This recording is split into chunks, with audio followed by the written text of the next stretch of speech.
Bon, je vois que le sujet de la symbolique des noms attire moins que la recherche du conjoint, comme vous pouvez le voir. Alors ce soir, je vais faire quelque chose que je n'ai pas l'habitude de faire. Je ne vais pas traiter de ce sujet pour une raison très technique. Je vous fais des confidences. Tout à l'heure, un vélo a eu la gentillesse de me faire un bel accident de scooter. Donc je me suis retrouvé par terre un peu en vrac. Donc j'ai les idées en tête, mais je préfère vous les livrer quand je serai... voilà, comme c'est passé il y a relativement peu de temps. Donc on va aborder, rassurez-vous, on va étudier ce soir.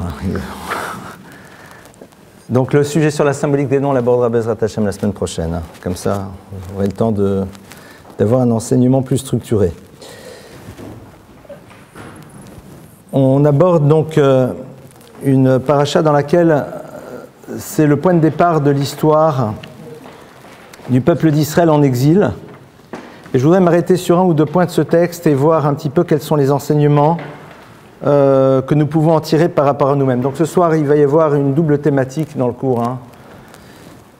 Premier point, donc on remet les choses un petit peu dans le contexte. Le peuple d'Israël, ce sont d'abord les 12 tribus de Jacob, vont se retrouver en Égypte et au début, leur histoire se passe de manière relativement correcte. Ils font partie de l'Égypte, ils sont plus ou moins intégrés. Puis au fur et à mesure commence donc toute l'histoire de l'asservissement. Et suite à cet asservissement, le processus donc de libération. C'est ultra développé, comme vous pouvez le voir. Je voudrais m'arrêter sur un point qui est très bizarre. Donc le peuple d'Israël est là, il est asservi. Et puis à un moment, le verset nous dit... Vayelach mi bet Lévi, vayikach et bat Lévi. Est arrivé un homme de la maison de Lévi, donc c'est sa tribu, vayikach et bat Lévi, et il prit pour épouse une fille de Lévi. Super, très heureux de la prendre. Et puis le texte nous dit après, Vatar Aïcha, et la femme devint enceinte, Vateled, elle donne naissance à un enfant, et fini le suspense. Qui est cet enfant? C'est Moshe Moïse. Très bien. Moshe qui donc par la suite va avoir l'obligation donc de transmettre le message de Dieu à Pharaon qui était Let my people go, laisse partir mon peuple. Mais on est en train de nous raconter ici l'histoire de son arrivée. Très sympathique, mais pourquoi le texte a-t-il besoin d'utiliser ces termes très curieux qu'un homme de Lévi vient, il se marie avec une fille de Lévi, on ne nous donne pas les noms, et puis la femme donne naissance elle conçoit cet enfant, et puis qu'est-ce qu'on vient de nous raconter ici? Alors, les maîtres nous disent qu'est-ce qui s'est passé, en vérité il y a un before. Nous rappelons que le pharaon avait décidé que tous les mâles, tous les petits garçons, dès la naissance devraient être jetés dans le Nil. En effet, il voulait faire disparaître les garçons du peuple d'Israël pour différentes raisons. Il y a à cette époque un homme qui s'appelle Amram, qui au passage va être le père de Moshe, marié avec une femme dont on connaît le nom, qui s'appelle Yocheved, donc on connaît les noms. Et puis il prend une décision extrêmement lourde, très dure. Il dit, il va falloir que l'on se sépare. On décide au fond que le couple n'est plus viable parce que, à quoi cela sert-il d'avoir des enfants si de toute façon on va jeter les petits garçons dans le Nil? Très bien. Vous imaginez un petit peu cette décision qui est extrêmement complexe, véritable rupture. Au passage, c'est une parenthèse, la Torah nous apprend ici qu'un couple qui ne pourrait vivre l'univers de l'intime n'a pas sa raison d'être. Et donc il dit, puisque de toute façon on ne peut pas faire le tri, eh bien autant que le divorce soit là. Et le texte nous dit, à ce moment-là, arrive un homme de Lévi, c'est qui? C'est Amram. Et il prend une femme de Lévi qui est Yocheved. Un beau jour, il décide que non, qu'il faut qu'il se marie à nouveau avec son épouse, et suite à cela, eh bien, va naître Moïse. Alors, pas mal. Pas mal. Donc on a ici quelque chose quand même de curieux. Qu'est-ce qui se passe? Je peux savoir quel est l'auteur de ce bruit? Bon, si il est au courant, qu'il se lève et qu'il s'en aille.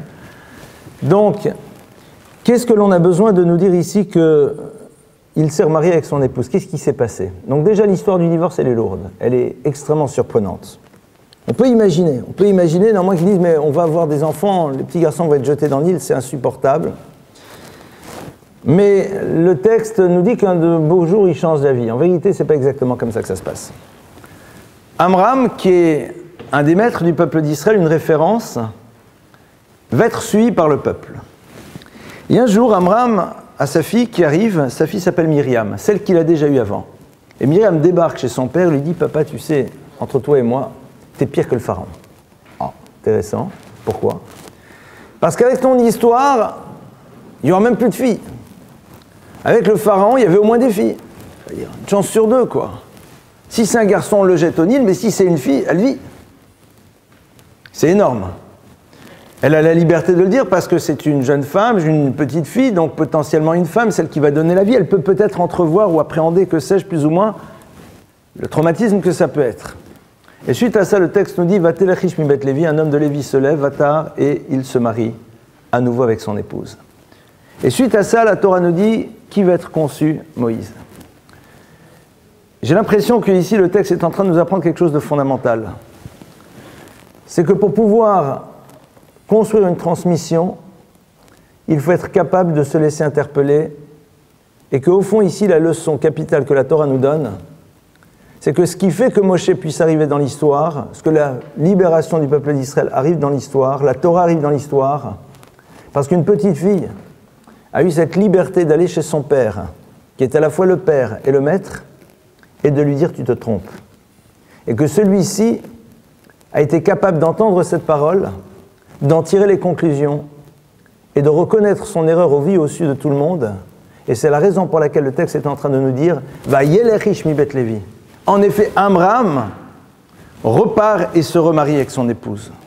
C'est-à-dire, il reconnaît qu'il y a eu une erreur dans sa manière d'appréhender les choses, et dit le Midrash, celle qui lui a fait prendre conscience de son erreur, ce n'est pas une voix divine, ce n'est pas un consensus de sages avec de longues barbes, mais une petite demoiselle qui se trouve en plus être sa fille.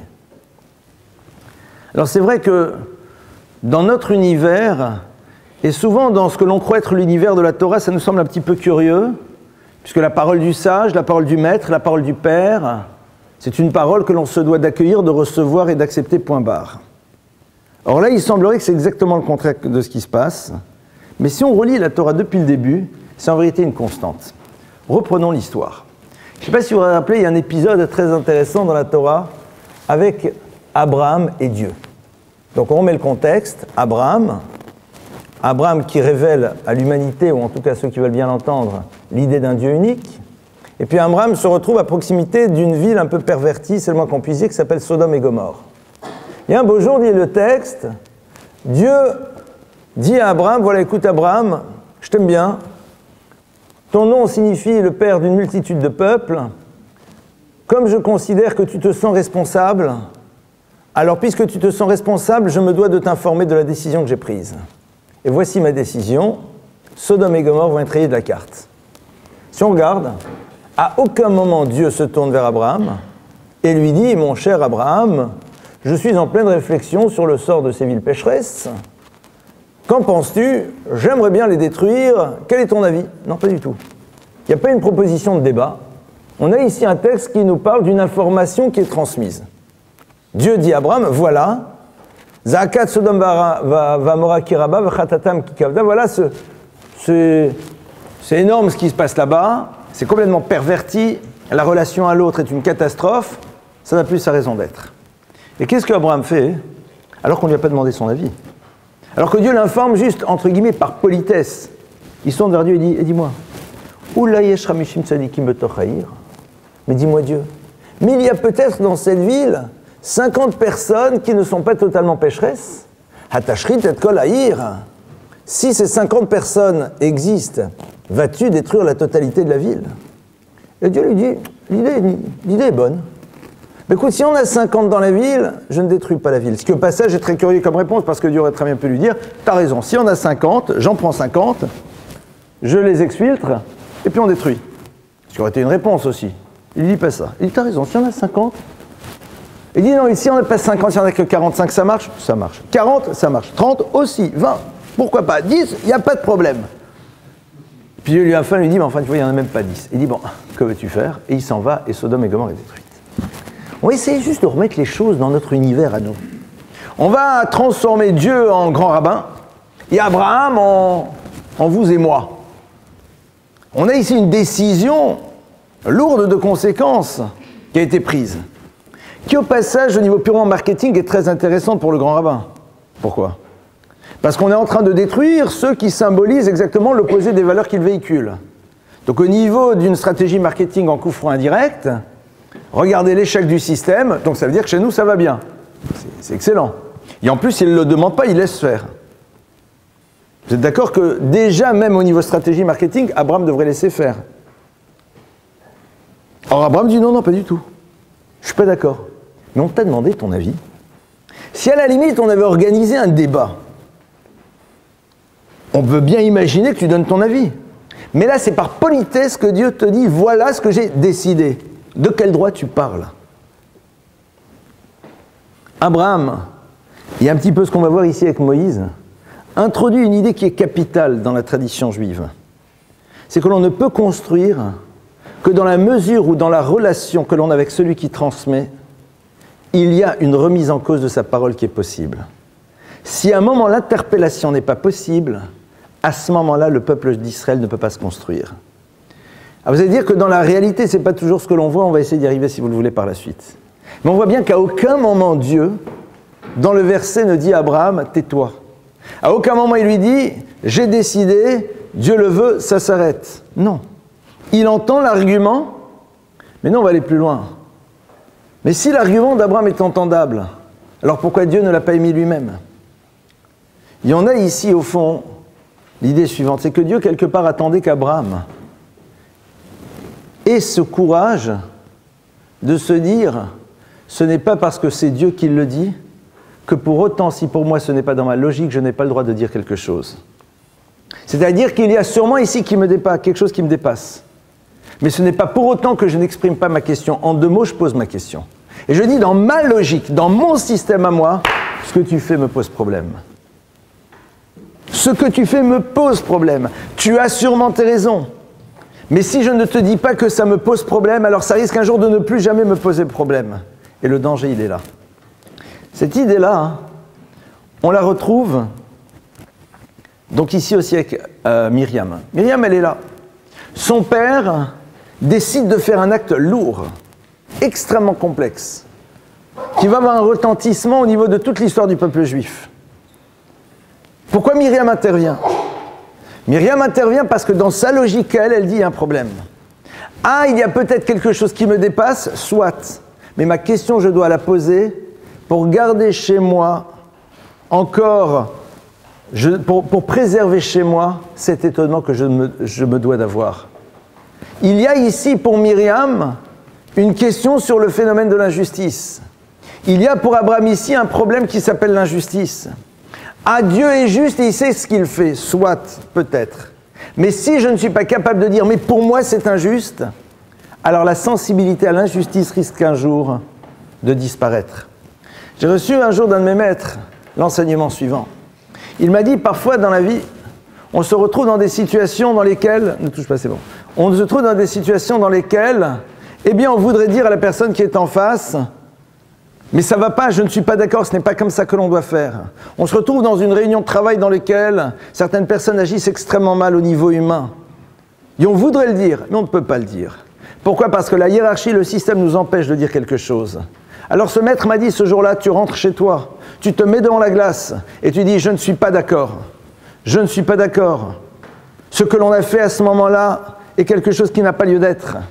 Pourquoi? Parce que tu dois t'entendre dire que quelque chose qui n'est pas juste ne l'est pas pour garder ta sensibilité aux choses. Ah, tu ne peux pas intervenir. C'est quelque chose qui te dépasse. Mais tu dois préserver ta sensibilité. Et pour préserver ta sensibilité à ce qui est juste, alors tu dois être capable de dire les choses, ne serait-ce qu'à toi-même. Ici, en l'occurrence, qu'est-ce que l'on voit? On voit Abraham qui dit à Kadosh Baruch Hu, j'ai un problème. Pour moi, dans mon système de pensée tel que tu m'as fait en tant qu'être humain, l'idée qu'à un moment on ne tienne pas compte d'un certain nombre de personnes et qu'on dise tout le monde passe dans le même système, ça m'est insupportable. Et c'est la question qu'on posera au moment de la Shoah. C'est insupportable, c'est incompréhensible. Akadosh Baruch Hu lui dit oui, mais si à partir d'un certain moment il n'y a pas ce qu'il faut, alors malheureusement ça se passe comme ça. Ah, mais c'est pas normal. Ok, Abraham l'accepte. Abraham ne dit pas, mais Dieu, mais alors il y en a peut-être 8, 7, 6. Il a compris qu'à un moment il y a quelque chose sur lequel il ne peut intervenir. Mais il a gardé chez lui cette sensibilité en posant la question. Exactement ce que Myriam fait ici. On va voir d'ailleurs plus tard aussi un événement très intéressant qui est d'ailleurs dans cette paracha. Au moment où Hachem dit à Moshe, tu vas partir chez le Pharaon et tu lui dis que le peuple d'Israël doit sortir d'Égypte. Et il lui dit, Moshe, donc à quel moment ça se passe? Vous connaissez l'épisode. C'est l'épisode que l'on appelle celui du Sné. Le Sné, c'est le moment dans lequel on a ce fameux buisson ardent. Tous ceux qui ont vu le film se rappellent de la scène, n'est-ce pas? Je n'ai pas vu le film, mais je suppose qu'elle doit être dans le film. À mon avis, elle est dedans? Bon, d'accord. Donc, vous voyez un peu le truc? Bon, vous voyez comment c'était sûrement pas comme ça. Donc, concrètement, on a l'épisode du buisson. Moshe est là.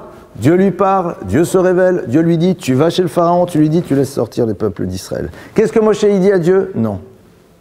Pourquoi il dit non? Pourquoi tu dis non? Certains pensent parce qu'il veut négocier le tarif. Pas du tout. Moshe dit, moi j'y vais pas. Et je vais te dire pourquoi Dieu j'y vais pas. Parce que j'ai un problème. Pourquoi tu me demandes à moi et pas à mon grand frère Aaron de faire le job? Mais attends, c'est à toi que j'ai demandé. Non mais Aaron, tu comprends, dit Moshe, peut être triste. Parce qu'il va voir que tu l'as choisi, tu ne l'as pas choisi, pardonnez-moi, et tu me choisis moi. C'est pas sympa pour lui, c'est le grand frère. Je vous rappelle les âges respectifs, 82 ans et 80 ans. C'est-à-dire on est sorti du bac à sable. Et pourtant, Moshe Rabbeinu, il dit à Dieu, mais alors, non, on aurait dit à Moïse, non, vous imaginez, non, on est un spectateur, on regarde. Donc Dieu parle à Moïse, il dit, tu vas le faire. On aurait dit, attends, tu crois que Dieu, il n'est pas au courant? Tu crois qu'il ne sait pas? Tu crois qu'il n'a pas intégré cette donnée? Alors si le fait qu'il connaisse cette donnée, qu'il l'a intégrée, ne l'a pas amené à dire ça doit être Aaron, mais seulement toi, ça veut dire qu'il sait ce qu'il fait, donc tu te tais, tu y vas. Moi j'ai dit, je suis désolé. Moi j'ai besoin de poser la question. Et la réponse de Dieu, c'est pas tu te tais et tu y vas. Dit le texte. La Torah nous dit qu'à un moment Dieu s'adresse à Moshe et lui dit Hine Aaron achichaba, voici que Aaron ton frère il arrive. V'racha, il va te voir, c'est-à-dire il va te découvrir dans ta nouvelle stature, dans ta nouvelle responsabilité. V'samach belibo, et il sera heureux dans son cœur. Pourquoi dans son cœur il n'y a que Dieu qui puisse témoigner de la joie si elle est authentique ou pas? Et vous savez, nous l'avons souvent vu ensemble, que la véritable joie c'est qu'on a réglé un doute. C'est seulement à ce moment-là qu'on est véritablement joyeux. Mais il y a une joie aussi qu'on a réglé un doute, mais que c'est belève, c'est dans le cœur, au plus profond de nous-mêmes, nous sommes convaincus des choses. Et alors, qu'est-ce qui se passe? Akadosh Baruch Hu, il dit à Moshe, il n'y a pas de problème. Aaron, au plus profond de lui-même, il n'a pas de doute que ça doit être toi et pas lui. Alors Moshe Rabbeinu, il dit, si c'est comme ça, si tu m'assures qu'en effet, je ne construis pas l'histoire sur la souffrance de quelqu'un, alors je peux y aller. Mais sinon, j'y vais pas. Ce qui est au passage, en même temps, une leçon absolument géniale, c'est que Moshe Rabbeinu est prêt à remettre en cause l'histoire de la sortie d'Égypte, parce qu'il considère que le proverbe qui dit « on ne fait pas d'omelette sans casser des œufs », eh bien, c'est pas un proverbe qui se retrouve dans la Torah. Si à un moment, pour construire une histoire, tu es obligé de faire souffrir quelqu'un, et que tu le sais, au nom de quoi l'histoire à venir justifie la souffrance que tu vas générer chez quelqu'un? Il y a des histoires que l'on construit qui ont créé malheureusement des souffrances. Mais ça, c'est un constat, c'est pas une démarche a priori. Et Moshe Rabbeinu, il n'a pas peur de s'opposer, de dire à Hachem, je n'y vais pas. Et il attend qu'Akadosh Baruch Hu lui dise qu'en effet, il y a une réponse à sa question. C'est que Aaron ne va pas souffrir. Ah, Aaron ne souffre pas, il n'y a pas de problème, on peut y aller. Les exemples, il y en a encore d'autres. Je vais essayer de réfléchir avec vous sur, mais comment au fond on construit ce système dans lequel on se sent libre d'interpeller? Comment est-ce qu'on fait pour mettre en place un univers dans lequel l'on n'a pas peur de cette question qui remet en cause la parole de celui qui représente quelque chose? Dieu, le Père, la Mère, de nouveau Akadosh Baruch Hu.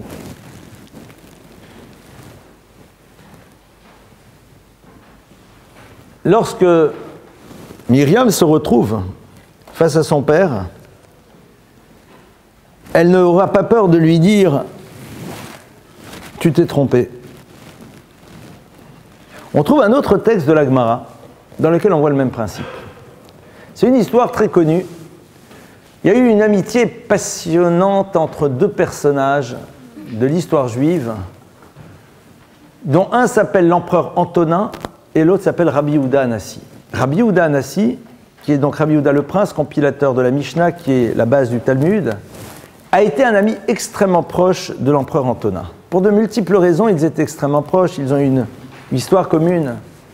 Et un jour, Antonin, qui est donc l'élève, va demander à Rabbi Yehuda Hanassi, qui est le maître par excellence, il va lui poser la question suivante. Il va lui dire « Yetzer hara, la tendance qui pousse l'individu à aller vers le mal, traduction, cette tendance qui pousse l'individu à gâcher sa vie, mais Mataï Sholet Badam, à partir de quand cette dimension pénètre l'individu ?» C'est-à-dire à quel moment l'individu se retrouve confronté à une dimension qui le pousse à ne pas savoir utiliser ses potentiels dans la bonne direction. Mishat Yotzira, Mishat Yotzia. Est-ce que c'est à partir du moment où il a été conçu ou à partir du moment où il est né? Au passage, ça ferait l'objet d'un débat passionnant parce que de cette question-là, la Torah voit qu'en effet, ce qui pousse l'individu à est un élément qui n'a pas été construit par sa propre histoire, mais qui est présent dans son histoire. Parce qu'au niveau purement de la psychanalyse, il serait sûrement des choses passionnantes à ouvrir. Voilà, moi, c'est comme ça qu'il pose la question. Et c'est quoi la réponse qu'il donne? Rabbi Yehuda dit, ouais, je pense que cette dimension-là fait partie de l'individu depuis le moment où il est conçu. Ah, intéressant. Donc il a posé sa question, monsieur le rabbin, il a eu la réponse. Et Antonin, donc, qui est celui qui ne connaît pas, qui va vers le maître, qui lui dit, pourrais-je avoir une réponse à cette question parce que j'ignore? Donc le maître, avec son savoir, transmet la réponse. Il s'arrête, il dit, non, je ne suis pas d'accord. Pourquoi tu n'es pas d'accord? Il dit, parce que si c'était ainsi, que cette tendance qui pousse l'individu à gâcher son existence était présente à l'intérieur du ventre de sa mère, il donnerait des coups de pied dans le ventre de celle-ci, il s'en sortirait. Et qu'est-ce qu'il répond? Il lui dit, c'est vrai, tu as raison. Il dit, c'est vrai, tu as raison, je me suis trompé. Et d'ailleurs, j'ai même un verset qui vient, qui appuie ta pensée. Et il amène un verset, la Pétachatatrovet, parce que cette dimension-là existe qu'au moment où l'enfant va naître. Il y a quelque chose ici de très très curieux dans ce texte de nouveau. On a de nouveau un maître, on a de nouveau un élève. On a une question, donc une absence de savoir a priori. On a une réponse. Et l'autre dit tout de suite, je ne suis pas d'accord. Et le maître, non seulement entend la réponse, est d'accord de reconnaître qu'il s'est trompé. Alors, vous allez aller un peu plus loin. Vous dites, si Antonin connaissait déjà la réponse, la preuve, c'est ce qu'il va dire au maître, alors pourquoi il a posé la question? S'il n'a pas d'avis sur le sujet, alors il n'a pas d'avis. Il faut croire qu'il avait un avis. Et il dit, c'est pas possible d'imaginer que lorsqu'il est dans le ventre de sa mère, il puisse être présent parce que s'il donnerait des coups. Donc tu es bien d'accord qu'il ne peut pas l'être quand il est dans le ventre de sa mère. Donc tu connais la réponse, mon frère. Alors comment ça se fait que tu ne la donnes pas? Pourquoi tu as besoin de poser la question? Question basique, vous êtes d'accord? S'il est capable de proposer la réponse. Derrière cette histoire se cache quelque chose. Lorsqu'Antonin vient poser une question, Antonin est en train de vérifier aussi quel est le maître qu'il a en face de lui. Antonin est en train de voir si véritablement il peut entendre une parole de lui ou pas. Et ce qui valide la possibilité d'entendre une parole de Rabbi Yehuda, c'est que si Rabbi Yehuda ne donne pas la bonne réponse, il est prêt à accepter que l'élève à un moment puisse lui dire « mais tu te trompes, voici la bonne réponse ». C'est-à-dire qu'on ne peut pas entendre une parole si celui qui la transmet n'est pas interpellable, parce que si une parole est censée me remettre en cause, alors l'autre, le vecteur de la parole, doit aussi être capable de se remettre en cause. Je ne peux pas me laisser bouleverser par une parole si celui qui la véhicule n'est pas prêt lui aussi à se laisser bouleverser par ma parole. S'il n'est pas prêt à se laisser bouleverser par ma parole, alors sa parole ne pourra pas être bouleversante. Et c'est ce qu'il est en train de vérifier. Il est en train de vérifier que l'élément essentiel de la transmission est présent, c'est-à-dire la possibilité de se laisser remettre en cause, même si on est en train d'émettre une parole, même si on est en train de dire quelque chose. Comment est-ce qu'on construit ça? Comment est-ce qu'on fait pour pouvoir réussir à faire cela? Tout d'abord, dans l'histoire de Myriam, elle me semble très caractéristique, on a ici deux personnages. On a ici à la fois le père et le maître. Qu'est-ce qui fait que Myriam, elle peut poser la question? C'est pas marqué dans les textes, mais j'ai l'impression que Amram, le père, a fait en telle sorte de construire une posture qui donnait à Myriam la liberté de la question. C'est-à-dire que la transmission n'existe que dans la mesure où l'on se pose la question de la liberté que l'on donne à l'autre d'être dans une question, et cela va être déterminé par quoi? Par le regard qu'on lui portera le jour où la question sera posée. Qu'est-ce qui fait que dans la vie, il y a certaines questions qu'on ne pose jamais? C'est la manière dont on va être perçu par l'autre une fois que la question aura été posée. C'est pour ça que parfois on a besoin de rentrer dans une forme de neutralité absolue, dans laquelle officiellement il n'y a pas de jugement, pour pouvoir exprimer une parole qui devrait pouvoir être exprimée normalement dans d'autres univers. Mais la peur d'être perçu différemment à travers la question va nous amener à ne jamais poser la question. Et si la question ne peut jamais être posée, à ce moment-là, soit on la garde, il y a un jour elle sera à l'origine d'une rupture, soit on la met totalement de côté et l'essentiel n'est pas présent. On a ici, je crois, peut-être une proposition que la Torah nous fait de réfléchir chacun d'entre nous.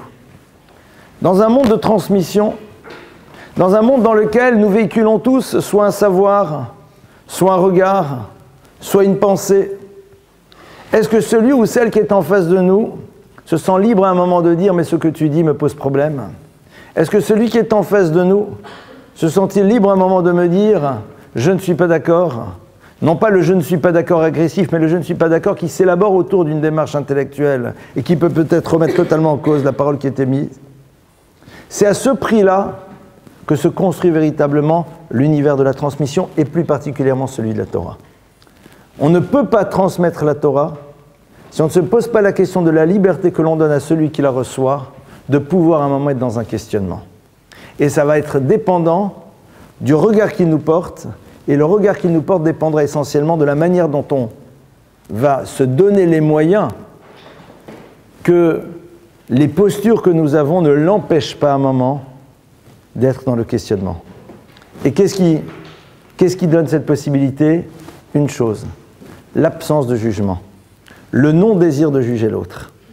Dès le moment où on rentre dans l'univers du jugement, la parole de l'autre nous amènera à le ranger dans un cadre, il risque de le percevoir, et pour ne pas être enfermé à l'intérieur d'un cadre, eh bien sa parole va devenir neutre. Elle ne véhiculera pas ce qu'il pense, mais juste ce qui a besoin d'être entendu pour qu'il puisse rester toujours dans le cadre dans lequel il a envie de rester. Myriam, elle a pu le faire. Myriam l'a pu le faire. Il faut croire que Amram et Yocheved avaient su construire un univers dans lequel le questionnement était possible. Moshe fera la même chose avec Dieu.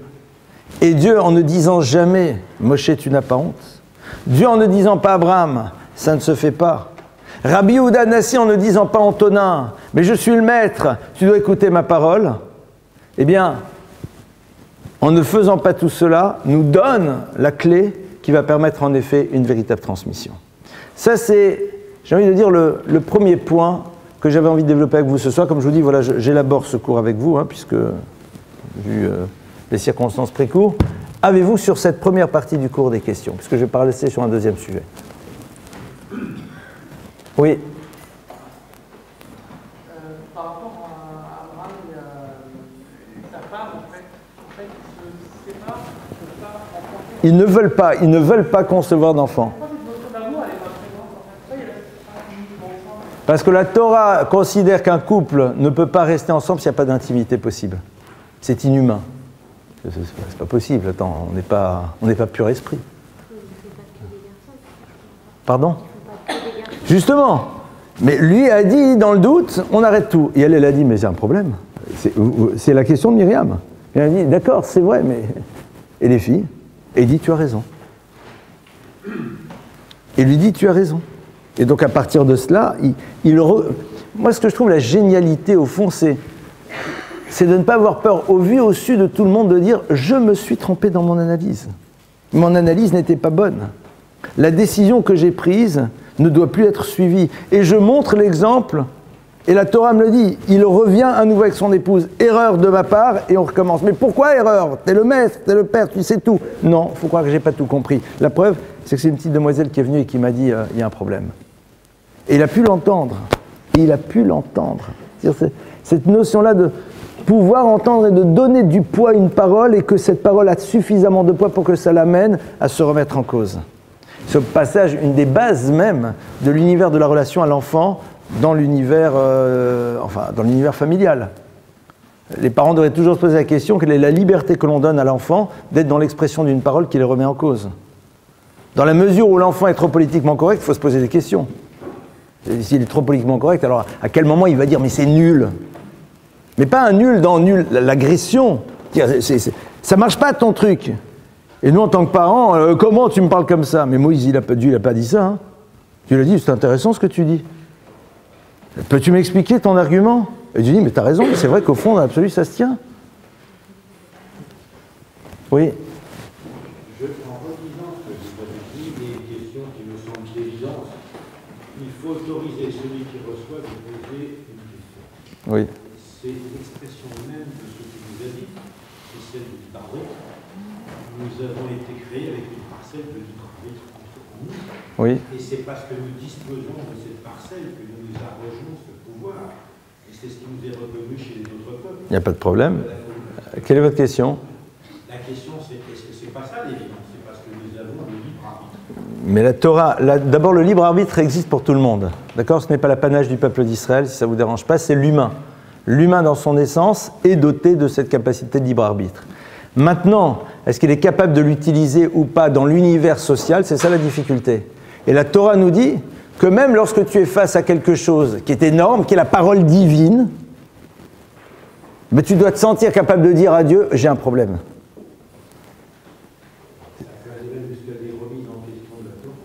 Et pourquoi pas? Mais faites attention parce que... Mais c'est la base même de tout. C'est la base même de tout. Mais rappelez-vous que ça passe à travers quoi? À travers une question. En hébreu, c'est une idée que vous connaissez ici, vous l'avez déjà entendue. Le mot sagesse se dit chokhma. Chokhma, c'est deux autres mots. C'est koachma, c'est la force du pourquoi. Quelle est la raison pour laquelle on définit la sagesse comme étant la force du pourquoi? La raison est très simple. C'est parce que quand vous posez une question, vous exposez une réponse. Et oui, en effet, la question peut être posée. Mais à qui est-on prêt à entendre la réponse? Pourquoi pas? Il est évident qu'à un moment, cette possibilité de dire mais qui me dit que je suis face à la parole divine? La question, elle est bonne. Mais faites attention, il peut y avoir peut-être une réponse. Et si la question n'était qu'un prétexte pour fuir une réalité que je ne désire pas, il y a de fortes chances que je n'ai pas envie d'entendre la réponse. Parce que ce que je veux, c'est vivre avec ma question qui va être une forme de justification permanente de l'univers dans lequel je veux être. C'est ce que la plupart du temps les gens font. Ils ont plein de questions, mais ils ne posent jamais la question à ceux qui ont la réponse. Comme ça, moi, tout va bien. Je sais pourquoi je ne suis pas là, vu que j'ai des questions. C'est comme dans l'univers relationnel. Vous retrouvez des gens, 20 ans après, ils découvrent, mais moi j'ai ce problème, pourquoi tu n'as jamais fait ça? Mais pourquoi tu ne me l'as jamais dit? Mais si tu me l'avais dit, peut-être que je t'aurais entendu. Parfois, on garde à l'intérieur de soi des questions, mais qu'on ne pose jamais. Mais souvent, ce sont des justifications aussi. Poser une question, c'est s'exposer à des réponses. Vous connaissez la fameuse histoire de cet élève qui un jour a dit à son maître que si son maître répondait à toutes ces questions, il était prêt à revenir au judaïsme. Et il a dit, il n'y a pas de problème, mais je vais te répondre comme un juif. Tes questions, tu les as eues quand? Avant ou après avoir quitté le judaïsme? Il lui dit, je les ai eues après. Alors l'élève, le maître l'a regardé, il lui a dit, je ne te répondrai jamais, parce qu'on ne répondra jamais à des réponses. Parce qu'il y a des questions qu'on construit une fois qu'on a décidé de savoir où est-ce qu'on voulait aller. Et ça va dans tous les univers. Dans tous les univers, pas que dans celui de la Torah. Comme par hasard, on découvre les choses qui nous permettent de justifier les choix qu'on a faits. Mais la base, c'est ce qu'on avait envie de faire, et pas la question. Autre question sur ce sujet, où j'aborde la... Oui. Qu'aurait dû être l'attitude de Myriam si son père lui avait dit, non, t'as tort, elle aurait accepté. À un moment, la parole, on ne peut entendre cette parole que de celui qui, à un moment, peut nous dire « tu as raison, je me suis trompé ». Et je crois que c'est ça le prototype même de celui qui transmet, et de manière générale, pas que le maître, le parent, qui vous voulez, à un moment, on peut donner du crédit à quelqu'un qui vous dit « Écoute ce que je te dis, même si tu ne comprends pas », parce qu'on sait que ce n'est pas une manière de botter en touche, on sait que ce n'est pas une manière d'affirmer son pouvoir et sa puissance en nous interdisant la question, mais parce qu'ici, il y a quelque chose peut-être qui nous dépasse. Et c'est ce que Dieu fait avec Abraham. Abraham, à la fin, a compris. On va voir que quand Moïse va se retrouver devant Dieu, et il va lui dire « Dieu, je ne comprends pas l'univers des souffrances du peuple juif dans l'histoire. » Tu lui dis « Je comprends, ta question est bonne. » Tu n'auras pas de réponse. La question est bonne, il n'y aura pas de réponse. Stock, tu te tais. Et dans la manière dont même Dieu lui propose la réponse, la non-réponse, il y a déjà une réponse. Il dit, sinon l'univers reviendra à son originalité, à sa dimension originelle. C'est-à-dire qu'il y a ici un tel enchevêtrement d'histoires qui amène une histoire qu'il faudrait que je te redécode la totalité de l'histoire de l'univers pour t'amener à comprendre pourquoi on en est là. Ça, c'est pas pour l'instant ton histoire. Mais Moshe va quand même demander à Dieu. Il va dire, mais je comprends pas. Il va dire, Zou Torah Vezusrara. On va voir des choses tellement belles et qui se prennent tellement de claques, comment c'est possible? Dieu dit, tu as raison. Il dit pas, tu poses pas. Il dit, ta question, tu la poses. Et au fond, c'est toute la difficulté du juif et sa grandeur. C'est de poser des questions et de vivre sans la réponse. Mais il pose la question. Mais c'est sûr et certain que si la question n'est pas acceptée, parce que tout simplement, il n'y a pas d'autorisation à la question, alors là, c'est insupportable et la parole ne peut pas être entendue. La plupart du temps, la capacité d'entendre est liée au fait que l'on n'existe qu'à travers son pseudo-savoir. Et lorsque l'on n'existe qu'à travers son pseudo-savoir, on ne l'est jamais à l'autre poser des questions. C'est malheureusement tout cet univers de transmission dans lequel les gens disaient à celui qui était censé transmettre « Mais monsieur le Magin, pourquoi est-ce qu'il faut faire ça? Tais-toi, c'est comme ça, c'est dans la religion. » C'est évident que... C'est la raison pour laquelle on avait difficile par la suite d'entendre, à donner du crédit. Parce qu'on sentait bien que derrière, c'était un pseudo-savoir qui faisait qu'il imposait. Je ne peux pas donner de crédit à une parole pareille, c'est pas possible. Ça, c'est donc première partie, next. Deuxième partie, aucun rapport. Mais bon, on a le droit de temps en temps de faire des choses différentes. Je me donne cette liberté. Dans la paracha, il y a un autre point sur lequel je voudrais m'arrêter avec vous, qui est un épisode aussi très curieux. On a un moment, on va voir arriver un peu plus tard l'univers des 10 plaies. Vous vous rappelez de l'histoire des 10 plaies, le sang, les grenouilles et toute l'ambiance? Il y a 2 plaies que Moïse n'effectue pas. C'est son frère Aaron. Est-ce que vous les connaissez? Non, sûrement oui, mais je vais vous les dire à votre place. Ces 2 plaies sont la première et la troisième. Le sang, en effet, je ne sais pas comment ils ont fait dans le film, mais en tout cas dans la version originale, telle qu'on a nous face à nous, c'est Aaron qui lève son bâton et qui frappe le Nil. C'est pas Moshe. Autre plaie dans lequel c'est pas Moshe qui fait, c'est lorsqu'il va transformer le sol, le sable, en kinim, en pustule, en sorte de vermine pas très reluisante. Là, c'est de nouveau Aaron qui prend, qui jette. Pourquoi? Alors, le texte nous dit pour la raison suivante, c'est que vous vous rappelez que lorsque Moïse était tout petit bébé, il était sur un petit bateau, une petite embarcation, une petite barquette, on dirait peut-être, sur le Nil, et dit le Midrash, comme l'eau du Nil a protégé Moïse en supportant le bateau sur lequel il se trouvait, Moïse a décidé de ne pas lever la main sur le fleuve pour qu'il se transforme en sang.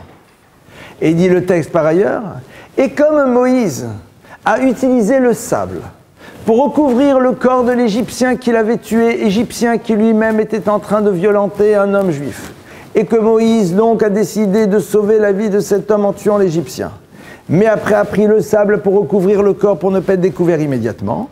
Donc comme le sable a servi quelque part à Moïse, Moïse il ne veut pas lever la main dessus. Et de là on apprend qu'il faut avoir dans la vie de la reconnaissance. C'est très joli, mais c'est incompréhensible.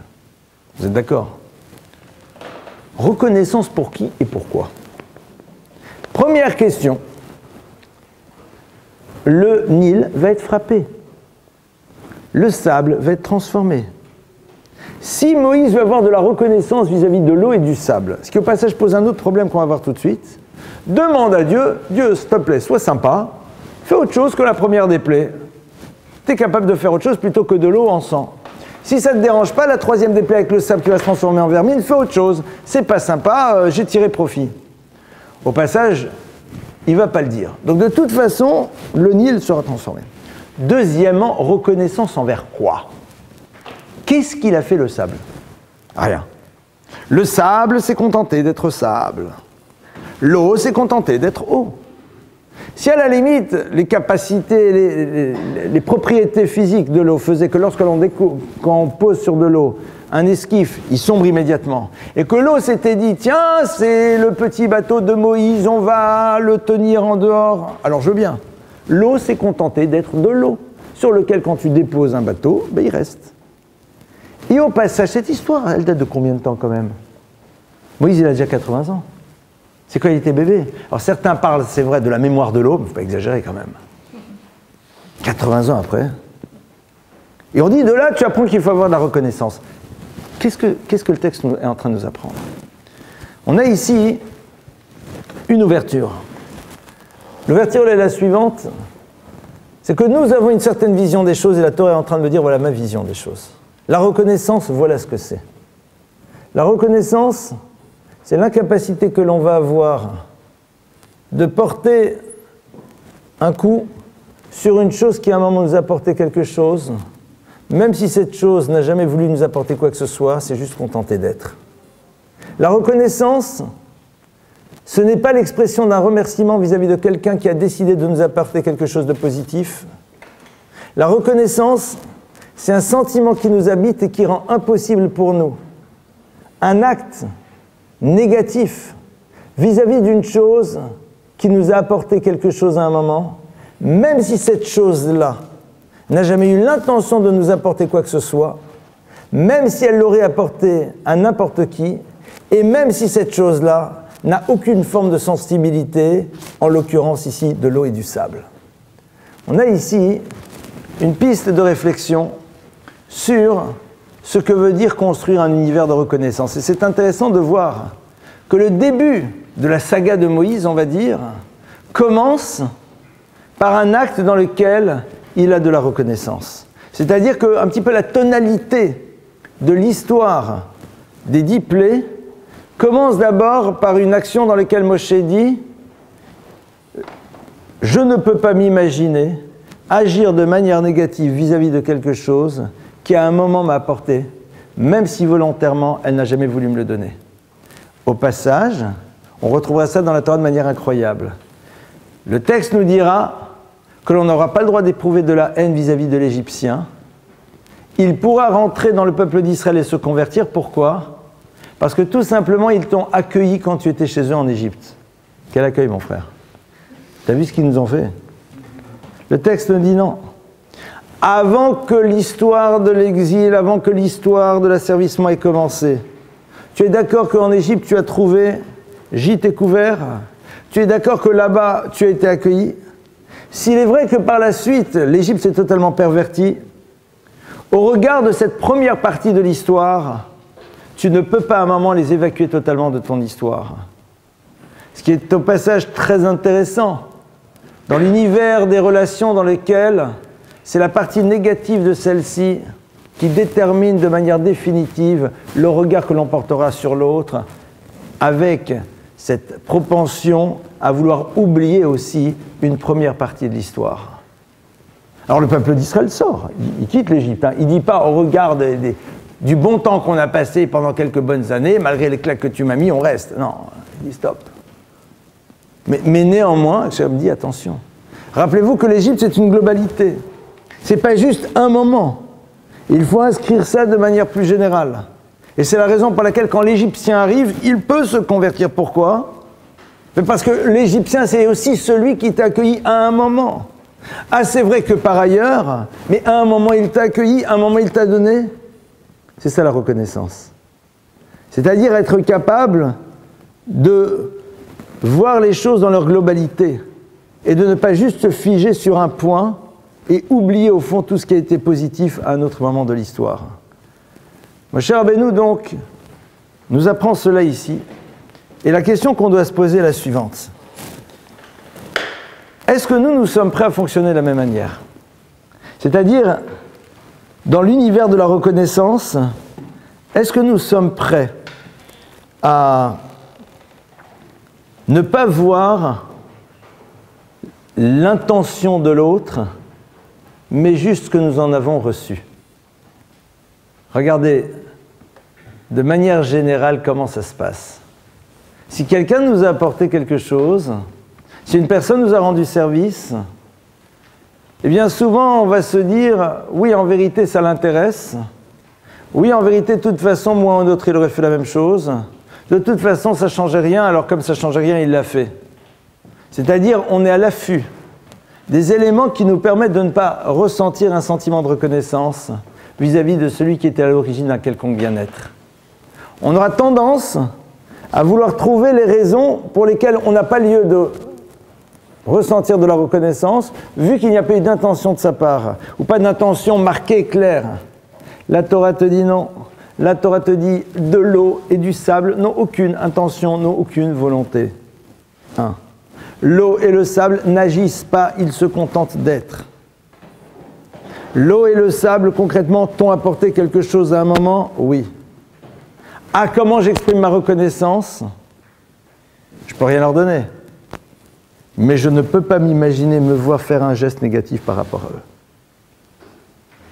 Parce que, pardonnez-moi, à partir du moment où je vais me voir agir de manière négative par rapport à eux, eh bien, je désinstalle l'univers de la reconnaissance de moi-même. C'est ce que l'Agma nous dit. Bo sheshatita mimenu al tishpar bo even. Ce qui veut dire, le puits à partir duquel tu as bu, pardonnez-moi, al tishpar bo even, ne jette pas dedans de pierre. Mais qu'est-ce que ça lui change au puits? Il va y avoir une pierre au fond du puits, azma. À la limite, le puits, il est sec. Il n'y a plus rien dedans. Shatita, tu as bu. C'est-à-dire que tu ne bois plus maintenant de ce puits. Traduction, ça y est, c'est terminé. Il n'y a plus d'eau. Alors je peux faire cet acte de jeter une pierre. L'Agma nous dit, tu ne peux pas le faire. Pourquoi? Parce qu'en te voyant effectuer ce geste, tu désinstalles chez toi l'univers de la reconnaissance, qui commence d'abord par ne pas avoir une vision négative de quelque chose ou un acte négatif par rapport à une chose duquel tu as tiré profit. Tout l'univers du Baltashrit, c'est-à-dire l'univers dans lequel on nous demande de ne pas gâcher les choses, est aussi lié à cela. On a un objet qui nous a servi à un moment. On a quelque chose qui nous a apporté. Cette chose-là ne nous sert plus. Concrètement, on n'en a plus besoin. Il y a une manière élégante de s'en séparer. Il y a une manière belle de le mettre de côté. Il y a parfois peut-être le détruire, mais en faisant de telle sorte que même dans sa destruction, on puisse l'utiliser encore à autre chose. Pourquoi? Parce qu'elle était le support. Donc on ne peut pas à un moment avoir une quelconque forme de mépris. C'est la raison pour laquelle vous savez que les objets rituels qui ne servent plus, eh bien, lorsqu'on veut les faire détruire, lorsqu'on veut les détruire, on les utilise pour accomplir dans leur destruction un autre commandement. Par exemple, c'est qu'à Pessah, on a l'habitude de brûler le chametz à l'intérieur, dans du feu. Enfin, on brûle généralement avec du feu, pardonnez-moi, je suis un peu fatigué. On brûle le chametz. On a l'habitude d'utiliser le loulav, c'est-à-dire les 4 espèces qui ont été utilisées à la fête de Sukkot, pour alimenter ce feu. Pourquoi? Parce que qu'on le veuille ou pas, cet objet, à un moment, a été support de quelque chose de positif. Ah, maintenant, ça ne sert plus à rien. Un loulav après la fête ne sert plus à rien. Donc on pourrait le jeter dans la poubelle. Eh bien non. On garde vis-à-vis de lui une certaine relation. Parce que cette chose-là, à un moment, nous a apporté quelque chose. Elle a été le support de quelque chose. On ne peut pas la mépriser. Parce que c'est cette idée de mépris que l'on ne veut pas installer à l'intérieur de nous. Le loulav ne ressent rien. Mais c'est moi, en agissant de cette manière, qui risque de créer un modèle de fonctionnement qui peut m'amener à ne plus vivre dans l'univers de la reconnaissance. Cette idée-là, on la retrouve à travers l'enseignement de l'Agma qui nous dit Achare apeulot nimshachim alvavot, que ce sont les actions qui génèrent les émotions et que lorsque l'on a une certaine manière d'agir, au bout d'un moment, notre manière d'être intérieure se trouve à être transformée. Cette vigilance que l'on va avoir, elle va être à l'origine d'un développement de notre sensibilité.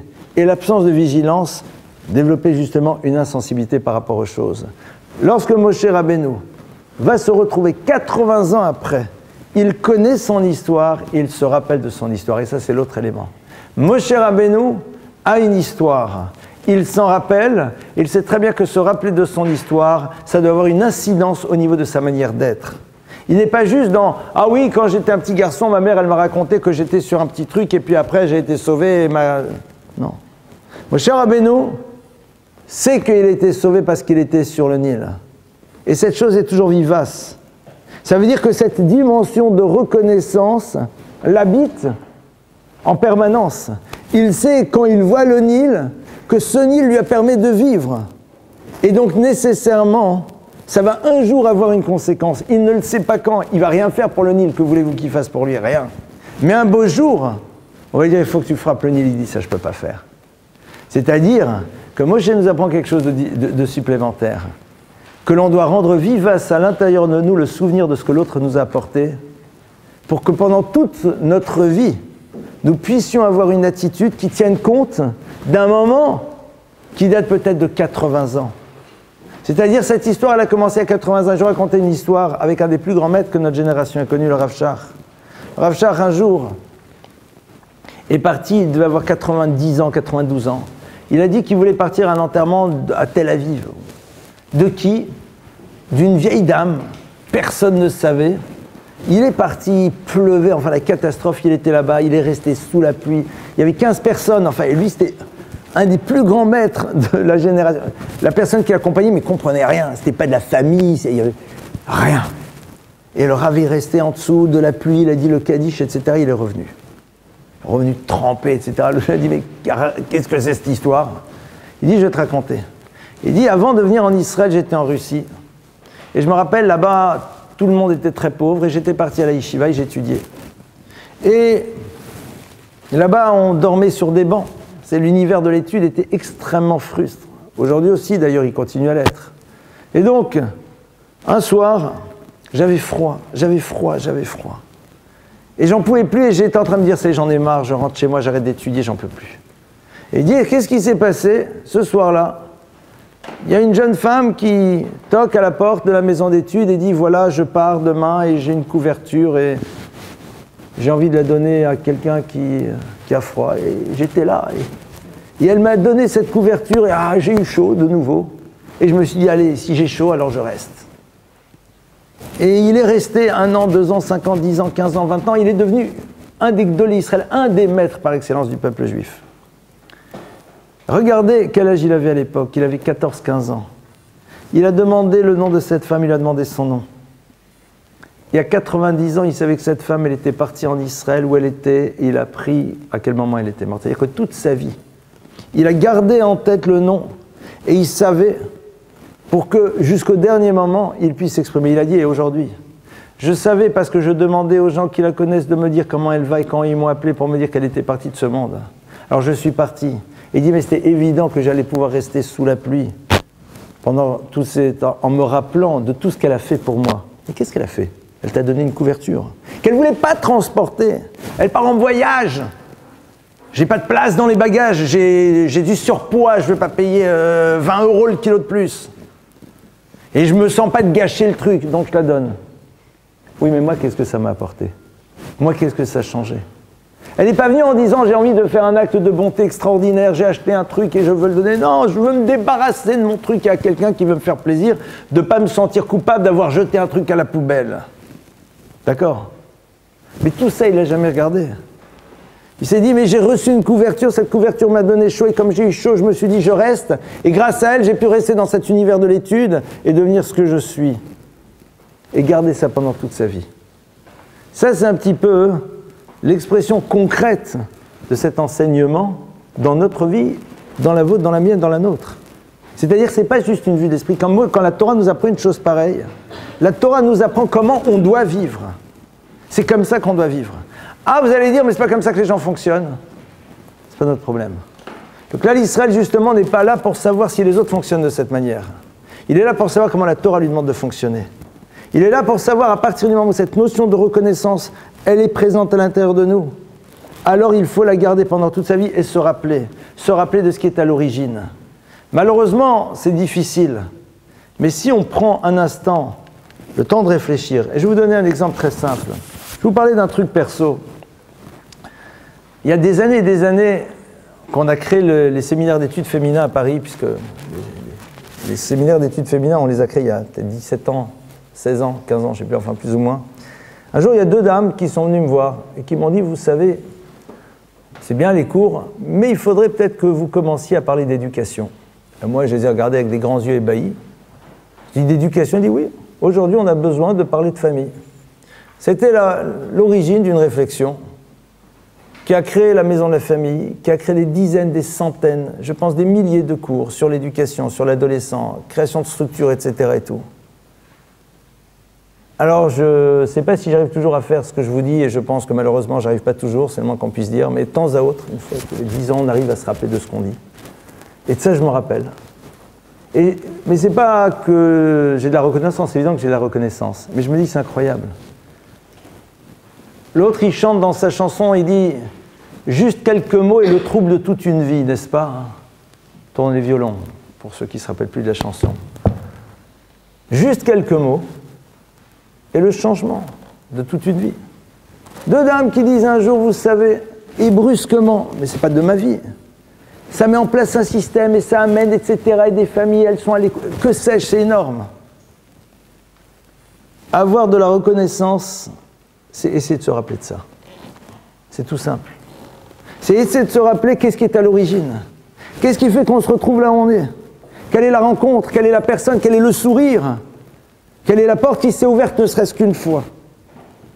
Et non seulement s'en rappeler, pour au moins déjà nous permettre de ne pas jeter la pierre dans le puits dans lequel tu as bu, mais a fortiori d'exprimer par la suite cette reconnaissance de manière extrêmement concrète.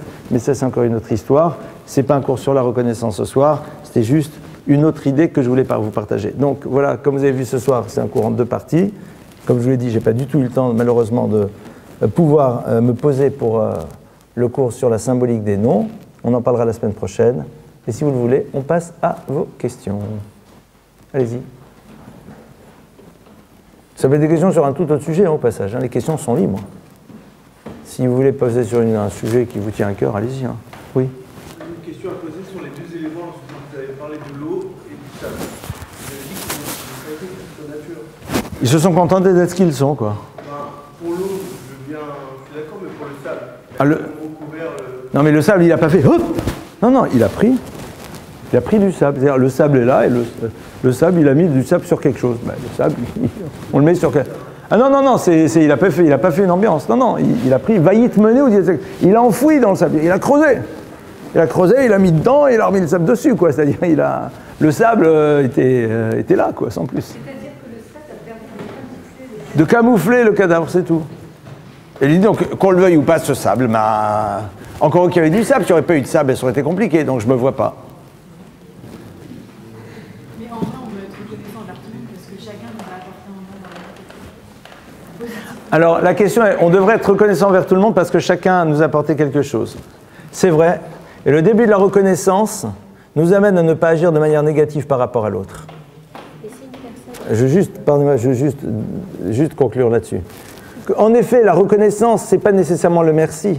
C'est déjà le fait qu'on ne se sent pas être capable d'agir mal vis-à-vis de quelqu'un qui était à l'origine de quelque chose de positif par rapport à nous.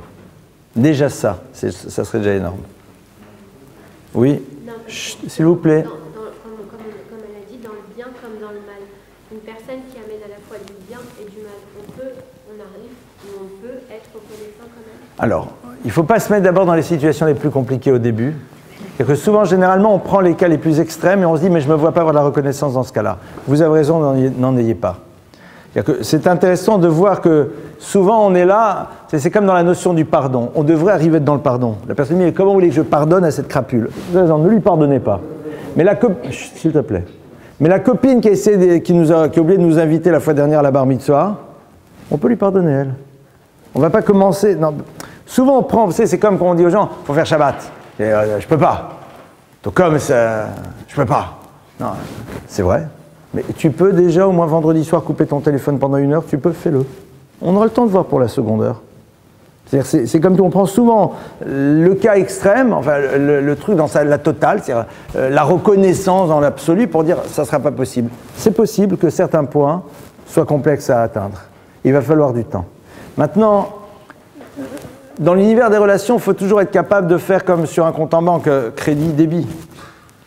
Si vous créditez bien le compte, de tout ce qu'il y a de bien, même quand il y a du débit, vous pouvez encore exprimer la reconnaissance. Si on ne crédite jamais, s'il y a du débit, c'est très compliqué. Maintenant, parfois, il y a du crédit, pardonnez-moi, mais le débit, il est énorme. Alors, c'est sûr et certain que ça doit au moins nous amener le crédit à ne pas agir de manière négative vis-à-vis de l'autre. C'est-à-dire qu'on a vu que déjà, qu'on le veuille ou pas, cette personne, à un moment de ma vie, m'a apporté un certain nombre de choses. Ou en souvenir de ça, je ne la prends pas, quoi. Maintenant, je ne suis pas obligé d'être dans un monde de relations, mais ne serait-ce que ça me permet de. Mais c'est vrai que ce sont des situations difficiles parce que, pour nous, arriver à un moment à savoir faire la part des choses, c'est devenir adulte. Et dans certaines situations, on n'a pas envie d'être adulte. On a envie d'être enfant qui dit « il m'a fait mal ». Ce que je comprends. C'est normal. Arriver à faire cette part des choses, c'est-à-dire se mettre en distance, demande un véritable effort et demande surtout un équilibre affectif. Quand on se sent en phase avec soi-même au niveau affectif, c'est-à-dire qu'on a appris à s'aimer soi-même, à se respecter soi-même, on arrive à construire cette distance. Quand on n'y est pas encore, c'est plus complexe, c'est sûr. Autre question ? Oui.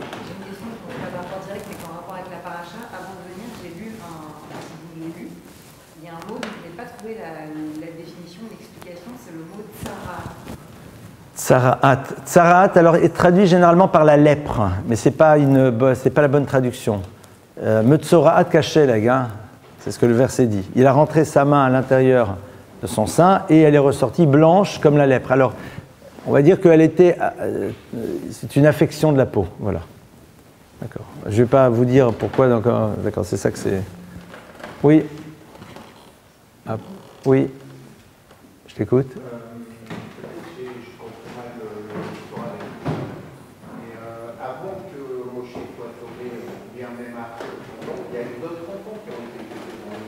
Et donc les enfants, ils ont pu, a priori, les aider dans le groupe. Oui.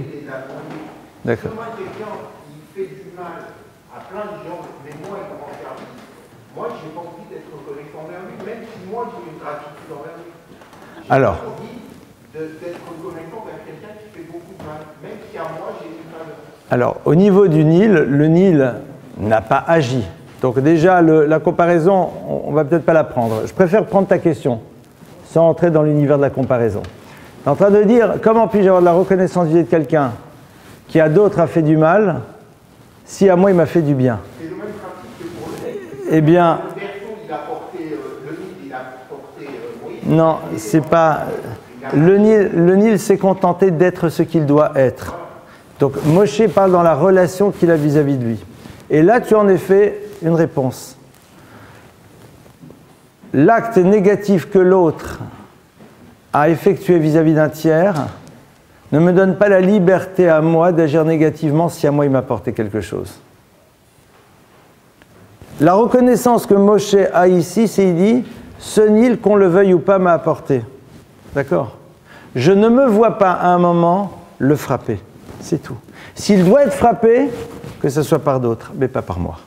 Et c'est Aaron qui va lever la main. En effet, ça ne va peut-être pas dans ta logique, je l'entends, et je le respecte, mais la Torah est en train de m'apprendre comment on fonctionne. Il faut bien qu'ici, notre problème à nous, c'est que nous avons notre vision un petit peu préformée de comment les choses devraient être. Et la Torah est en train de me dire, eh bien non, c'est peut-être pas comme ça qu'on fonctionne. La Torah me dit, je n'ai pas le droit de dire, parce que vis-à-vis d'autres, il a mal agi, alors j'ai la liberté, si moi il agit de manière positive, à un moment de lui faire du mal. La Torah t'apprend que non. Si à un moment il doit y avoir quelque chose de négatif, c'est à l'autre de le faire, pas à moi. La reconnaissance ici, c'est quoi? C'est que Moshe Rabbeinu ne lève pas la main sur lui. C'est tout. La reconnaissance, c'est que Moshe Rabbeinu ne lève pas la main sur lui. Si d'autres doivent lever la main, ils la lèveront. Et la preuve, c'est Aaron qui lèvera la main. Aaron lèvera la main, parce qu'Aaron n'a pas été protégé par lui. Et en effet, tu ne peux pas demander à une personne qui a reçu, et je vais te donner un exemple très simple, un exemple familial. Pendant la Shoah, une des personnes qui a sauvé mon père, c'est un monsieur qui, après la guerre, a été arrêté pour une raison très simple, c'est qu'il était chef d'une des plus grandes équipes de cambrioleurs qui habitait à Lyon. Et cet homme, pour des raisons incompréhensibles, n'a jamais dénoncé mes grands-parents. Et plus que cela, il leur restait, parce qu'avant la guerre, ils étaient extrêmement riches, ils ont tout perdu, mais il leur restait encore quelques petites choses qu'ils avaient réussi à préserver, qui étaient de l'argenterie, des choses comme ça. Ils lui ont confié, il leur a rendu intégralement après la guerre, alors que le gars était le patron et il a été jugé. Et mon grand-père est venu et a témoigné. A témoigné pourquoi? Parce que qu'on le veuille ou pas, il a peut-être été une crapule par ailleurs, mais nous, qu'on le veuille ou pas, il nous a rendu ce qu'on lui a donné. Rien ne l'obligeait. Et il aurait très bien pu faire un signe à droite quand passait et c'était terminé. Il ne l'a jamais fait. Ça, c'est en effet la vision Torah des choses. Tu n'es pas d'accord? Parce que si par exemple il avait dénoncé ou assassiné des dizaines d'enfants juifs par ailleurs et que eh bien, un élan du cœur il aurait sauvé quelqu'un, eh bien tu dois le dire. Eh bien tu dois le dire. Pour toi, mais je l'entends, j'entends ce que tu dis. Pardon? On ne sait pas pourquoi on s'est défendu en faisant citer à la barre des gens à qui il avait sauvé lui-même. Complètement. Mais attendez, je vais juste aller un tout petit peu plus loin. Attendez. Non, on va répondre beaucoup plus simplement. La Tid Lavo, un jour on se retrouvera devant le Créateur de l'univers. Et on sera dans la même situation peut-être. C'est-à-dire qu'un jour, Akadosh Baruch Hu nous dira, mon bonhomme, t'as vu ce que t'as fait ici? Lui on dira, c'est vrai, t'as raison. Mais par ailleurs, monsieur, j'ai quand même fait des choses sympas. Et qu'est-ce qu'on demandera à ce moment-là à Akadosh Baruch Hu? C'est qu'il regarde l'être dans sa globalité. Et il est fort possible qu'il dira, comme dans l'histoire de Papon, cher monsieur, c'est vrai que tu as été sympa pour 3 personnes et tu en as tué 100 000, donc tu es condamné, il n'y a pas de problème. Mais cette partie-là, on l'entend quand même. Parce que sinon, c'est totalement relatif à la perception qu'on aura des choses. Regardez, c'est tout l'univers des couples qui se déchirent, qui s'arrêtent sur une partie de l'histoire et qui ne veulent pas regarder toute l'histoire. Alors peut-être qu'en regardant toute l'histoire, tu arrêteras quand même ton histoire. Mais cette partie-là, tu la vois, tu la regardes. C'est comme un enfant à l'école. T'as vu toutes les bêtises qu'il a faites, c'est vrai. Mais t'as vu que cette fois-ci, ce qu'il avait fait de sympa, oui, alors tu l'intègres. C'est ça la vision de la Torah. Notre problème à nous, c'est qu'on est avec nos émotions à nous. La Torah, elle te dit, tu juges pas et tu ne construis pas ta vie avec tes émotions, parce qu'elles sont subjectives. Elles passent à travers le prisme de ton histoire. Ce qui est important, c'est de savoir qu'est-ce que le texte nous dit. Parce que quand on passe à travers le prisme d'une subjectivité, alors on est capable de tout faire. Et parfois le pire. C'est pour ça que je prends le texte. Moi, ce qui m'intéresse, c'est comment la Torah me dit les choses. Et ce que la Torah me dit, je vais essayer de me construire autour de la définition qu'elle me donne des choses. Et au passage, quand on s'y confronte et qu'on va jusqu'au bout, on se rend compte qu'on est dans un univers dans lequel les choses sont justes. Après, ça peut ne pas nous plaire, c'est possible. Je le reçois et je l'entends. Autre question ?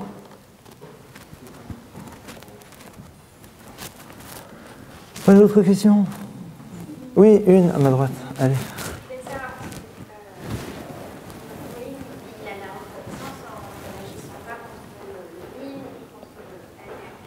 la reconnaissance, elle ne devrait pas aller plus loin en disant à l'autre, il va faire de mal à quelqu'un. Là, ici, Moshe Rabbeinu sait très bien que de toute façon, il y a un plan d'Hachem qui est que le Nil doit se transformer en sang.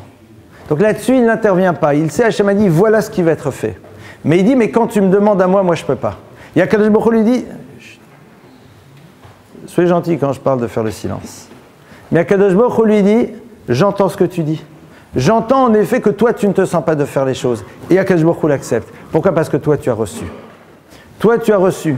Et en effet, on le voit, imaginez que vous soyez dans une entreprise et que quelqu'un, à un moment, a fait des erreurs dans l'entreprise et que cette personne doit être licenciée. On peut très bien dire, si ça ne vous dérange pas, je ne me vois pas moi le lui dire. Parce que cette personne, quand j'étais dans la difficulté, m'a aidé. Ah, mais par ailleurs, j'entends. Il doit être licencié, il a volé, détourné 20 millions d'euros. Mais quand moi j'étais dans une difficulté, il s'est battu pour moi. Pourquoi? J'en sais rien. Peut-être pour son intérêt. Mais moi j'en ai tiré profit. Je n'arrive pas à m'imaginer venir moi lui mettre un coup sur la tête. C'est pas possible. Il doit peut-être le recevoir, mais c'est pas moi de le faire. Et la Torah te dit, mais c'est évident. Comme j'ai dit, pour préserver cette sensibilité à la reconnaissance. D'accord? Voilà, on se retrouve Bezrat Hashem la semaine prochaine. Et la gentillesse de remettre vos papiers remplis au centre.